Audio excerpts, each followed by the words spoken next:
Unit 2 मा चाहिँ concept and insurance of share छ। कसैको चाहिँ यो युनिट 1 मै मिक्स हुन्छ होइन। एकाउन्टिङ फर सेयर्स भनेको चाहिँ बेसिकली त्यो सेयर्स रिलेटेड सबै ट्रान्जेक्सनहरू, issue of share, reissue of share, issue of share other than cash सबै पर्छ। यसलाई चाहिँ डेफिनेसन गर्दा the systematic process of recording the transaction relating to the share capital of a company is called accounting of share. It records all the transaction related to share, like issue of share, purchase of share, reissue of share, issue of share other than cash, other transaction related to share, and other share capital of company भयो होइन। अनि त्यसपछि share capital भनेको चाहिँ to perform regular activities of the organization and for successful operation of the organization, adequate financial resources are required. The proper financial resources of the firm are the lifeblood of the organization. For smooth functioning of company needs huge amount of capital. The required amount of capital can be collected by issuing share to the general public. Such collected capital or money is called share capital. And person who acquire the share and invest in the share are called shareholders of the company, the actual owners of the company होइन। अब company सुरु गर्न चाहिँ huge capital चाहिन्छ नि त, अनि त्यो चाहिँ अब पब्लिकबाट उठाउन खोज्छ कि कम्पनीले। अनि त्यो क्यापिटल उठाउनलाई चाहिँ नम्बर अफ युनिट्समा डिभाइड गर्छ, अनि त्यही नम्बर अफ युनिट्सलाई चाहिँ सेयर भन्छ होइन। अनि जसले अब त्यो सेयर किन्छ नि त्यसलाई चाहिँ सेयर होल्डर भन्छ। अनि तिनीहरू चाहिँ एक्चुअलीमै ओनरसिप ओन गर्छ कि, तिनीहरू चाहिँ मालिक हो कि त्यो कम्पनीको। सजिलो तरिकाले भनौँ भने चाहिँ share capital is the amount invested by the share holder by purchasing shares of the company. The capital of public company limited from shareholders for its operation. Share capital is the amount invested by shareholder by purchasing share of the company. Mainly 6 टाइपको share पढ्नुपर्छ हामीले चाहिँ। Authorise capital जसलाई register capital नत्र nominal capital पनि भन्छ, अनि issued capital, subscribe capital, called of capital, paid up capital, अनि रिजर्भ क्यापिटल। अथोराइज क्यापिटल चाहिँ अब कम्पनीले सुरुमै पठाउँछ नि त्यो कतिको कलेक्ट गर्ने हो भनेर त्यो म्याक्सिमम भ्यालु पठाउँछ कि अथोराइज क्यापिटलमा चाहिँ। अनि यसलाई चाहिँ रेजिस्टर क्यापिटल अनि म्याक्सिमम क्यापिटल पनि भन्छ। The total face value of the share registered by the company is authorized capital. It is mentioned in the memorandum of association. It is upper limit of issue of share. A company cannot issue more share than mentioned in the MOA. It is also called registered capital or nominal capital. यो चाहिँ basically maximum number of amount हो कि जो चाहिँ कम्पनीले legally लिन सक्छ कि पब्लिकबाट। अब कम्पनीले म 1 करोड उठाउँछु भनेर 2 करोड उठाउन पाउँदैन कि, कति उठाउँछु भनेर फिक्स्ड हुन्छ। अनि अथोराइज क्यापिटलको मात्र भ्यालु उठाउन पाइयो कि त्यो अप्पर लिमिट भयो कि। बेसिकली सल्लो भाषामा भनौँ भने the maximum amount of capital which a company is legally authorized to collect from the public by issuing the share is called authorized capital. The maximum number of capital that the company can collect from the public legally is called authorized capital भएन। अन्त चाहिँ हुन्छ issued capital. अब issued capital बुझ्नलाई चाहिँ तिमीले authorise capital बुझ्नुपर्छ। त्यहाँबाट step by step आउँछौँ हामी। इस्युड क्यापिटल भनेको चाहिँ अथोराइज क्यापिटलको एउटा पार्ट हो कि जो चाहिँ पब्लिकलाई सब्सक्रिप्सनको लागि दिन्छ होइन। A part of authorise capital offer to the public for the subscription is called issued capital. It can not be more than authorise capital. अब त्यो अथोराइज क्यापिटलको पार्ट हो नि त, त्यही भएर त्यो इस्युड क्यापिटल भन्दा कहिले अथोराइज क्यापिटल सधैँ धेरै हुन्छ क्या। अब त्यो चाहिँ अथोराइज क्यापिटलको यस्तो पार्ट हो जो चाहिँ पब्लिकलाई सब्सक्रिप्सनको लागि अफर गरिन्छ होइन। अब जति अफर गर्छ त्यति मात्र किन्न पाउने हो नि त पब्लिकले, अफर नगर्दा त किन्न पाउँदैन नि त। अब इस्युड भनेको चाहिँ नेपालीमा जारी पनि भन्छ कि, जारी क्यापिटल। अब जति अफर गर्छ कम्पनीले त्यति नै मान्छेहरूले किन्न पाए होइन। अनि सब्सक्राइब क्यापिटल बुझ्नको लागि अब तिमीले इस्युड क्यापिटल बुझ्नु पऱ्यो। Subscribe capital is the part of issued capital which is subscribe by public. अब त्यो इस्युड गरेको क्यापिटलमा सबै त सब्सक्राइब गर्दैन नि त मान्छे, सबै त किन्दैन नि त। त्यो सब्सक्राइब जुन जुन गर्छ नि पार्ट त्यसलाई सब्सक्राइब क्यापिटल भन्छ होइन। अनि त्यसको अपोजिट अनसब्सक्राइब क्यापिटल, अब बुझेन त्यसको अपोजिट नि। अनि अनसब्सक्राइब क्यापिटल भनेको चाहिँ the part of issued capital which is not subscribe by public होइन। फेरि सब्सक्राइब क्यापिटलमै फर्क किनकि त्यो मेन कोर्स चाहिँ is the nominal value of share which is actually subscribed by the people is subscribed capital. If application is received more than the share issued, then it is oversubscribed, or if the application is less than share issued, then it is under subscription, and subscribed share are less. If subscribed share are less than 50%, it is known as minimum subscription.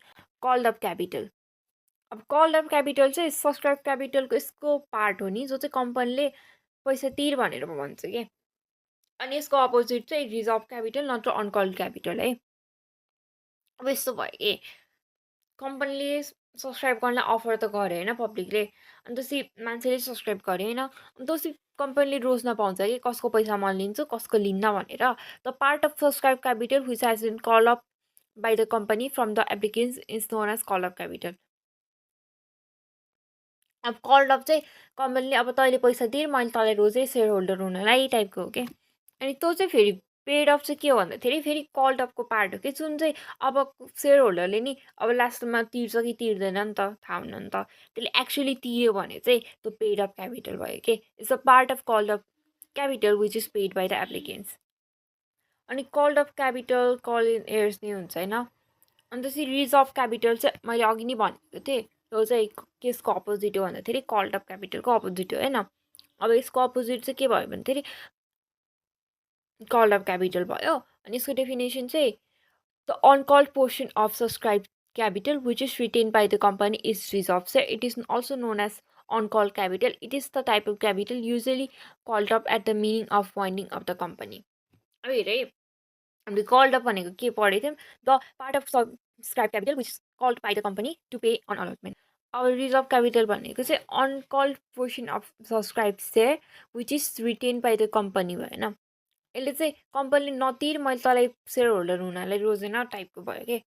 Called अपमा चाहिँ तिर म तिमीलाई share holder भएर तिमी कम्पनीको owner हुन पायौ भयो होइन।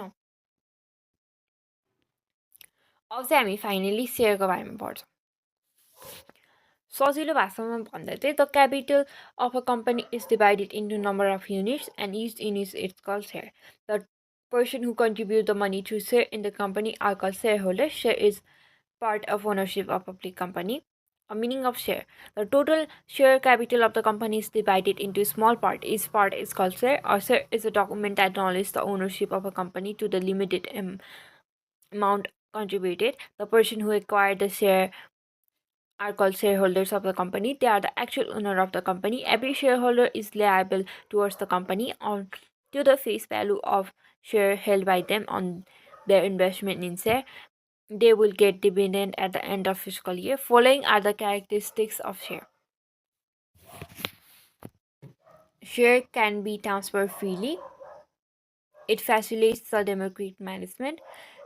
Share bears limited liability. On share dividend is distributed to the shareholder. A shareholder has voting right in the company. There is no obligation to return the capital.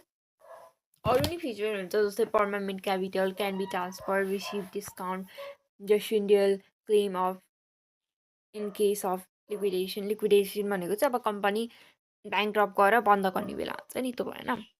Types of share चाहिँ 2 टाइप्सको मात्र पढ्छौँ हामीले। अरू पनि हुन्छ लियन सेयरहरू होइन तर हामी चाहिँ 2 टाइप्सको मात्र पढ्छौँ। मैले चाहिँ equity shares common shares ordinary share भनेको चाहिँ एउटै हो। त्यो चाहिँ अर्को हुन्छ प्रिफरेन्स सेयर।